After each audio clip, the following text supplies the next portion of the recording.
Hey guys, it's Greg with Apple Explained, and in this video, we're going to cover the history of the MacBook Air, from its initial release in 2008 to the most recent update at Apple's special event in New York City. But I don't just want to talk about the changes Apple has made to the MacBook Air over its lifetime, I also want to discuss changes the Air has made to the notebook and netbook industries. Now this video topic was the second place winner of last week's voting poll, and if you didn't get to vote, make sure you're subscribed. That way, the voting polls will show up right in your mobile activity feed, and you can let me know which video you'd like to see next. So if you were around to see Steve Jobs reveal the MacBook Air on stage back in 2008, then you probably remember how shocking it was to see a notebook that thin. And as usual, Jobs did an amazing job introducing it in the most theatrical way possible.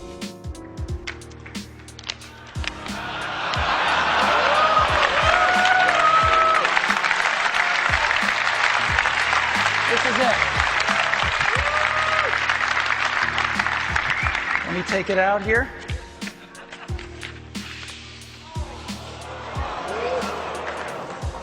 This is the new MacBook Air, and you can get a feel for how thin it is. Yeah, there it is. Look at this.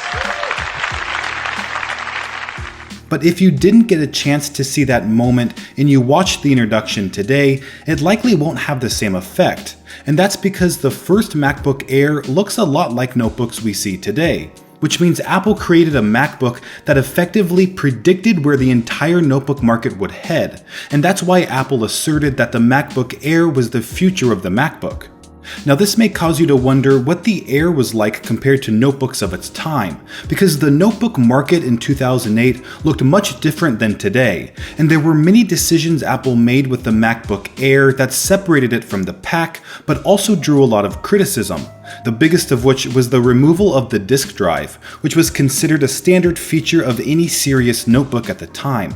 And Apple tried to remedy its absence by introducing a software feature called Remote Disk, which could wirelessly access a nearby disk drive on a Mac or PC to accomplish anything from installing software to watching DVD movies.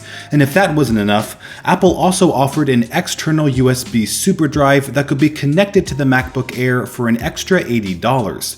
But this didn't satisfy everyone. Many people felt Apple was trying to squeeze more money out of them by forcing an $80 accessory purchase due to the lack of capabilities of their $1,800 notebook. But this was only one of several issues people had with the Air. The others included limited I/O ports, a non-user replaceable battery, a small hard drive, an underpowered processor, and a high price. So for many users, making all those compromises for a thin and light notebook didn't make sense. Although the MacBook Air did sell quite well to users who needed a full-size notebook with as portable a design as possible. Now I mentioned earlier in the video that I wanted to talk about how the MacBook Air has changed the notebook and netbook industries. And this is something that I haven't heard discussed very much, but it's very important to understand. Because when the MacBook Air was introduced in 2008, the netbook industry had just taken root in the US a year earlier, but the market wouldn't explode in size until after the MacBook Air was released. Because although the Air wasn't considered a netbook, it was an extremely portable notebook, and many consumers wanted a notebook with that level of portability, especially in the education market. But the problem was cost. The MacBook Air started at $1,800 back in 2008. That's about $2,100 today.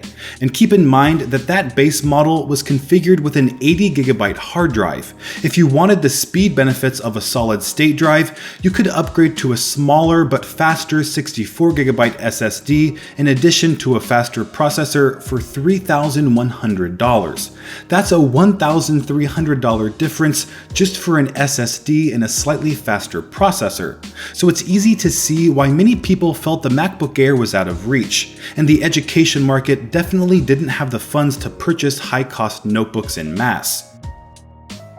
So many of these consumers who wanted a low-cost alternative turned to netbooks, which were smaller, lighter, and more compact than a traditional notebook. But most importantly, they were much cheaper, and those qualities alone made netbooks an appealing solution to many. But in order to make these things small, light, and cheap, manufacturers had to make significant compromises. For example, netbooks had tiny, low-quality displays, cramped keyboards, small trackpads, small hard drives, shorter battery life, and slower processors. So while they could be used for light internet browsing and things like word processing, netbooks really weren't suited for any heavy productivity tasks. But there was clearly a desire for portable computing devices since the netbook industry grew almost 20 times in 2008, the year of the MacBook Air. And while Apple unintentionally helped grow the netbook market, they intentionally destroyed it a few years later in 2011 with the iPad. But that's a story for another video. So now let's take a look at the market Apple was actually trying to disrupt with the Air, and that was the notebook market. So how did it do in that aspect? Well, if you consider how competing notebooks responded to the release of the MacBook Air, you'll begin to recognize how successful and influential the product was. Because in the next 2 years, more PC notebooks were released without disk drives than ever before, and more notebooks were offering solid-state drives than ever before. So industry-wide effects of the MacBook Air were observable within just 24 months of the product being released. And if you take a close look at the notebook market today, you'll find that the MacBook Air truly was the best indicator of where the market was headed. Because CD drives are now a thing of the past, solid-state drives have become standard, and the majority of flagship notebooks feature non-user replaceable batteries. And that isn't even considering how both the MacBook and MacBook Pro took cues from the Air when it came to their unibody construction and minimal I/O ports. So when Jobs said the MacBook Air was the future of the MacBook, I think that was actually an understatement, because the Air turned out to be the future of the entire notebook industry.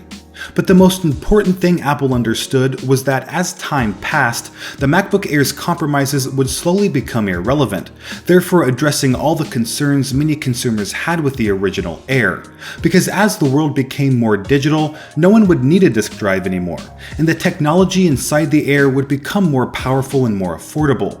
So let's take a look at the two major updates Apple made to the MacBook Air.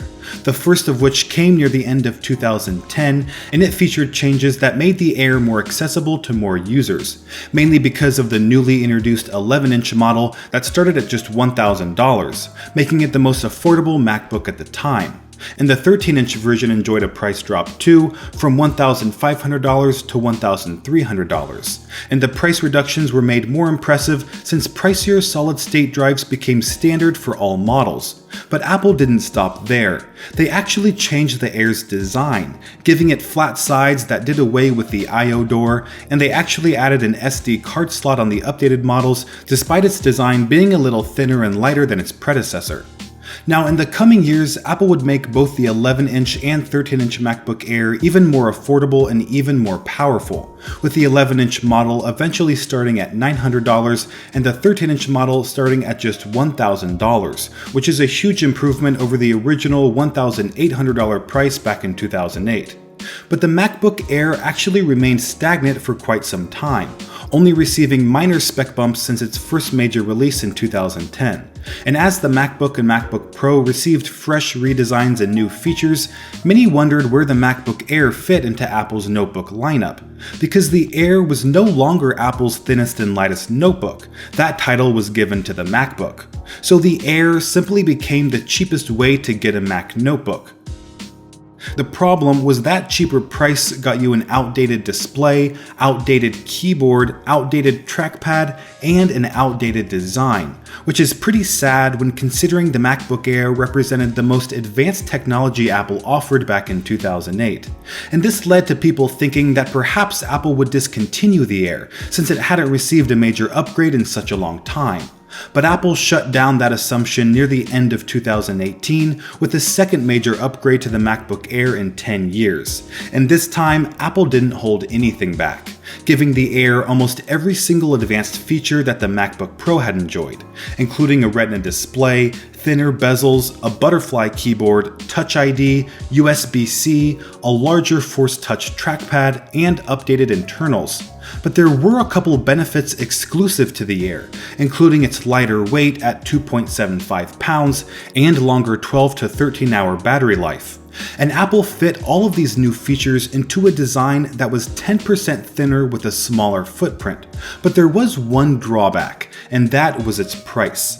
Apple increased the Air's base price from $1,000 to $1,200. And although this isn't nearly as bad as its original $1,800 price in 2008, it's still a problem because Apple positioned the Air as the most affordable Mac notebook.